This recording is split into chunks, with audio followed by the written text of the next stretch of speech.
आप सभी को मेरा नमस्कार। स्वागत है आप सभी का आपके अपने चैनल में जिसका नाम है न्यू अपडेट। जैसा कि आप सभी जानते हैं कि सीएम योगी आदित्यनाथ जी ने कहा है कि जल्द होगा निगम का गठन। इसको लेकर मुझे कई बार कमेंट आया कि मैम कब से निगम लागू होगा, कब से हमें लाभ मिलेगा, कब से हमें मानदेय बढ़ा हुआ मिलेगा। और बहुत से ऐसे कर्मचारी हैं जो पूछा करते हैं मैडम किसको किसको लाभ मिलेगा, क्या चतुर्थ श्रेणी कर्मचारी को भी लाभ मिलेगा, कितना मानदेय मिलेगा। तो आज की वीडियो में मैं इन्हीं बातों को लेकर सभी जानकारी डिटेल से बताने वाली हूं, तो वीडियो को लास्ट तक जरूर देखिएगा। साथ ही आप मेरा किस विभाग से वीडियो देख रहे हैं ये भी कमेंट करके बताइएगा, ताकि मैं आप लोगों से जुड़ी हुई जो भी जानकारी आती है वीडियो के माध्यम से बता सकूं। तो चलिए शुरू करते हैं आज का वीडियो। उत्तर प्रदेश आउटसोर्स सेवा निगम का गठन आउटसोर्स व्यवस्था में पारदर्शिता लाने और कर्मचारियों को सोर्सर को रोकने के लिए किया जाएगा। यानी कि जो हमारे आउटसोर्स एम्प्लॉयज हैं उनमें जो भी कभी कभी ऐसा हो जाता है कि बहुत से कर्मचारी कार्य करते हैं मगर उनका मानदेय समय से नहीं मिलता है ना। इसको लेकर वो अक्सर शिकायत करते रहते हैं। इसी पारदर्शिता को लाने के लिए आउटसोर्स सेवा निगम का गठन किया जाएगा। साथ ही जो कर्मचारियों के साथ शोषण होता है उसे भी रोका जाएगा। 2026 के ताजा अपडेट के अनुसार निगम का कार्य और ढांचे से जुड़ी विस्तार से जानकारी नीचे बताई गई है। मुख्य तिथियां और स्थिति 2026 प्रस्तावित लागू तिथि निगम को पूर्ण रूप से 1 अप्रैल 2026 से प्रभावी करने का लक्ष्य रखा गया है। यानी कि जो लोग पूछते हैं कि मैम कब से हमें मतलब मानदेय बढ़ा हुआ मिलेगा, तो मैं बता दूं कि 1 अप्रैल तक आप लोग का जो है ये निगम का गठन है हो जाएगा। क्योंकि सीएम योगी आदित्यनाथ जी ने भी कई बार कहा है कि हम जल्द इस पर कार्य करेंगे, हमें 1-2 महीने का टाइम दो, है ना।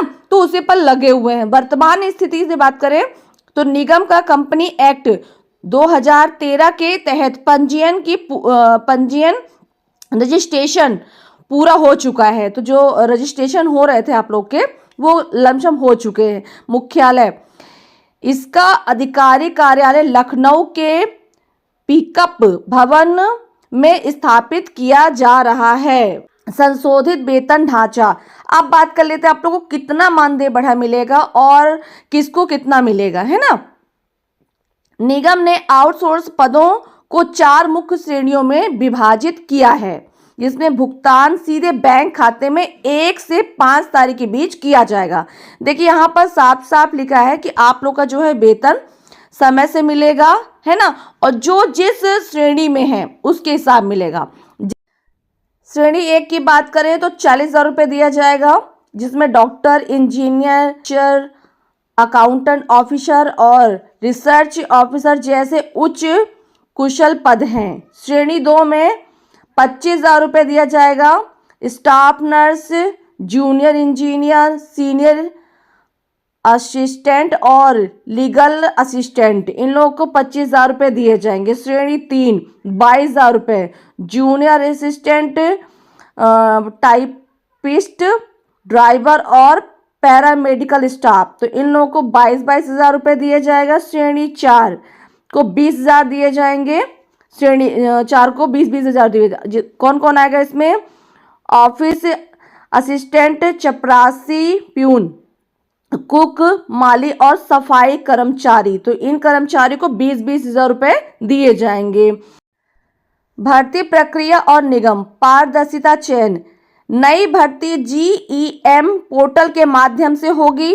चयन के लिए लिखित परीक्षा और कुछ श्रेणियों के लिए साक्षात्कार यानी कि इंटरव्यू का भी प्रावधान है। तो बहुत से लोग का पेपर भी लिया जाएगा, साथ ही इंटरव्यू भी लिया जाएगा, है ना। और स्थानीय प्राथमिकता, एडेंट स्कूल जैसे विभागों में चतुर्थ श्रेणी पदों के लिए उसी जिले के स्थायी निवासी और प्राथमिकता दी जाएगी। तो जैसे कि स्कूल में जो चपरासी वगैरह रहते हैं, जो सफाई कर्मी रहते हैं, उनको उन्हीं को प्राथमिकता दी जाएगी जो उसी गांव के होंगे, है ना। नियुक्तियां 3 साल के लिए निश्चित अनुबंध होंगी, कॉन्ट्रैक्ट पर दी जाएंगी। यानी 3 साल तक आप लोगों को कोई नहीं निकालेगा, है ना। फिर इसके बाद 3-3 साल बाद रिन्यू किया जाएगा। कर्मचारी लाभ और सुरक्षा, सामाजिक सुरक्षा, मानदेय के साथ साथ EPF भविष्य निधि और ESI अच्छा बीमा की सुविधा अनिवार्य होगी। आरक्षण। सरकारी निगमों के अनुसार SC, ST, OBC, EWS, दिव्यांग, भूतपूर्व सैनिकों और महिलाओं को आरक्षण का लाभ मिलेगा।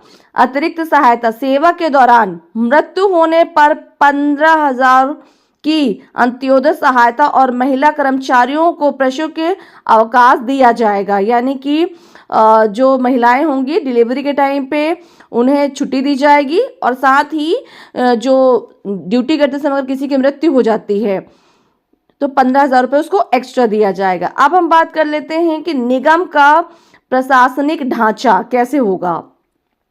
निगम एक गैर लाभकारी संस्था है। सेक्शन 8 कंपनी के रूप में कार्य करेगा। इसके संचालन के लिए एक निर्देशक मंडल यानी कि बोर्ड ऑफ डायरेक्टर और निगरानी के लिए मंडल व जिला स्तर पर कमेटी की कमेटियां गठित की जाएंगी। तो इस तरह के अंतर्गत आप लोगों को आपके जो है कार्य को आगे बढ़ाया जाएगा, कमेटी के द्वारा कार्य किया जाएगा, जिला स्तर पे काम किया जाएगा और बहुत ही साफ़ सुथरे तरीके से आप लोग के मानदेय पर और काम पर नज़र रखी जाएगी। प्रॉपर तरीके से कार्य दिया जाएगा। इसमें बहुत सारे विभागों को लाभ मिलने वाला है। इसी तरह की जानकारी के लिए बने रहिए चैनल पर। मिलती है अगली वीडियो के लिए, तब तक के लिए नमस्कार।